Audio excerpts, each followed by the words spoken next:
Ngayong araw pala, samahan niyo ulit kami mamitas ni Papa ng sitaw kasi marami na ulit bunga. Mas marami ang bunga ngayon kaysa dati. Nakita ko nga yung tanim ni Papang kalabasa dito, namumulaklak na din. Tignan niyo naman yung mga tanim ni Papang sitaw, ang gaganda ng bunga. Marami palang umorder ng sitaw sa atin ngayon, kaya mamimitas tayo. At mamaya nga tayo ang maghahati. Tapos kapag may natira ay ililibot na lang natin. Kaya tara, samahan na natin si Papa, tulungan natin. Ayan nga, ang daming bunga. Nag-e-enjoy nga akong makita si Papa na namimitas ng bunga ng mga tanim niya. Nakita ko kasi yung tuwa sa kanya kapag umaani na kami ng pinaghirapan niya. At ito nga, ganyan pala magpitas ng sitaw. Kailangan mo daw pilipitin para hindi magtampo. Kapag hinila-hila mo daw kasi ay mapuputol. May buhay din daw kasi yan, kaya nasasaktan din. Ito nga pala si tita, sumunod sa amin kasi tutulungan daw niya kaming magpitas para mas madali at mas marami kaming mapitas. Maghahatid pa kasi si Papa ng estudyante. At ito na pala yung napitas nila, ilang minuto lang, marami na agad. Mulong na nga din pala ako dito, naiinggit kasi ako kila Papa, parang ang sarap magpitas. Ayan nga, maya-maya na naman yung pagpag ko dyan kasi nga maraming langgam. Habang ini-edit ko nga to, nakita ko dyan may ampalaya. Natatakam nga ako, naalala ko nga yung ginawa kong ampalaya salad. Nilagyan ko lang ng kamatis, bagoong at itlog na maalat. Pag natikman nyo yun ay siguradong pag-aagaw-agawan nyo dahil yun pa lang ay masarap ng iulam sa kanin. Ayan nga, si Papa at si Tita talagang nagtutulungan talaga silang magpitas para mas mapadali. Tuloy nga lang din ako sa pagpipitas dito kasi nga maraming bunga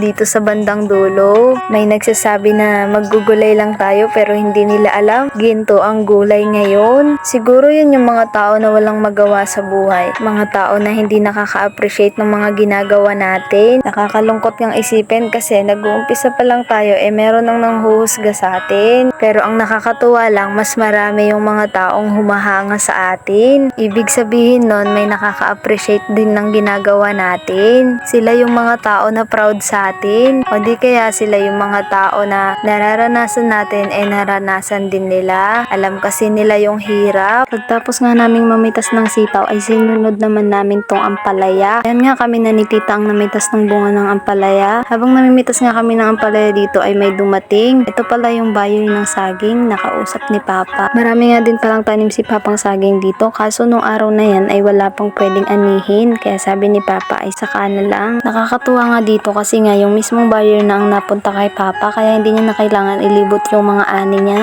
Tinignan ko muna yung bota ko dyan kasi nga may bato sa loob, nararamdaman ko. Yan nga si Papa todo pagpag din dyan kasi nga maraming langgam. Nakita ko nga yung bulaklak ng sitaw dito, parang butterfly. Sinong naniniwala dito na kapag dinalaw ng puting butterfly sa bahay nyo ay may darating na blessing? Ako, oo, madalas nga may dumadalaw sa bahay niya. Ang ginagawa ko, wina-welcome ko. Tipong mamamalayan mo lang may paparating na blessing. Kaya kapag may lumapit sa inyo o pumasok sa pintuan at bintana ninyo ay alam nyo na. Ang ganda ng sikat ng araw dito. Namitas na rin pala kami ng sitaw na turo. Habang namimitas nga sila Papa ng sitaw dyan, namitas na din ako ng sili. Habang namimitas nga ako ng sili dyan, naisip ko na paano kaya kung walang tanim si Papa? Paano kaya kung pati ulam ay bibilihin namin? Siguro yung dapat na 2 kilong bigas na mabibili mo ay isa na lang kasi nga kailangan mo pang bumili ng ulam. Buti na lang masipag si Papa magtanim kahit papano nakakalibre tayo. Kaya nga napakapalad namin at pinagpapasalamat ko sa Panginoon na si Papa ang napili na pagbantayin ng malawak na lupang ito, na kahit anong gusto niyang itanim ay naiitanim niya. Naisip ko nga guys na kung mapalad si Papa dahil may binabantayan siyang lupa, paano pa kaya yung may mga sariling lupa? Pero napansin ko lang dito sa mundo na hindi lahat ng may sariling lupa ay nagtatanim. Yung iba nga matagal na bakante yung lupa nila tapos wala pa rin tanim. Meron pa nga yung gusto magtanim pero walang mapagtaniman. Kaya guys, yung may mga sariling lupa dyan, alam nyo sa totoo lang napakaswerte nyo kasi yung ibang tao halos wala silang mapagtaniman. Minsan nga wala pa silang mapagtayuan ng sariling bahay. Kaya kung meron na kayong sariling lupa, ipagpasalamat nyo yan kay Lord. May sigarilyas din palang tanim si Papa dito kaya kumuha na din kami. Kita ko nga din yung tanim ni Papang Gabi dito, ang gaganda ng dahon. Kaso nga lang medyo madamo na. Sa dami ba naman kasi ng ginagawa ni Papa sa araw-araw, hindi niya na maisingit magdamo. Ito nga, ganito pala anihin ni Papa yung sigarilyas. Gumawa nga pala siya dyan ng hagdan na kawayan para maabot niya yung mga bungang matataas. Dahil nga sa puno pala ng citrus gumapang yung mga sigarilyas. sigarilyas. Habang kumukuha nga si Papa ng mga bungang inilalaglag niya ay ako naman ang nagpupulot. Nahawakan ko pa nga dyan yung hagdan kasi nga nag-aalala ako kay Papa baka mahulog. Alam niyo na, matanda na rin. Tutuwa nga ako dito sa sigarilyas kasi nga isang puno pa lang yung kinukuhanan namin ni Papa. Ang daming bunga, halos nga mapuno yung basket na dala namin. Kaya nga nag-e-enjoy ako dyan magpulo. Hindi nga nagtagal ay marami na kaming nakuha kaya nga halos mapuno na itong basket.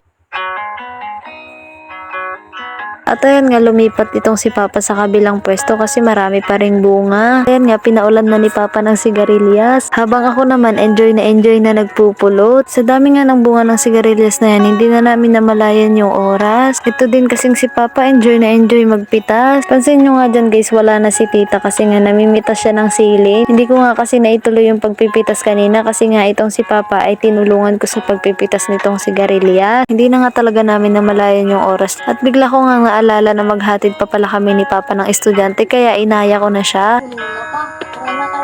Ito ang si Papa hindi lang nakinig sa akin, sige pa rin ang pitas. Kasi nga kapag hindi daw pinitas yung bunga ng sigarilyas agad ay titigas. Masarap nga itong sigarilyas, sakto sa pangpakbet. Alam ko ang mahilig dito ay yung mga Ilocano kasi mahilig silang magpakbet. At syempre hindi mawawala sa kanila yung binagoongan na luto. Kaya guys, sa mga mahihilig yan sa binagoongan at sa pakbet, alam nyo na kung saan kayo bibili ng sigarilyas. At ayun nga, sa wakas natapos din si Papa dito. Ito pala yung nakuha namin, siya na din ang nagdala. At ayan nga, akala ko tapos nang mamitas si Papa, meron pa pala dito kaya namitas ulit siya. Hanggang dito na lang pala muna guys, i-update ko na lang kayo sa kasunod ng video na to. Maraming salamat sa panonood at ingat kayo lagi.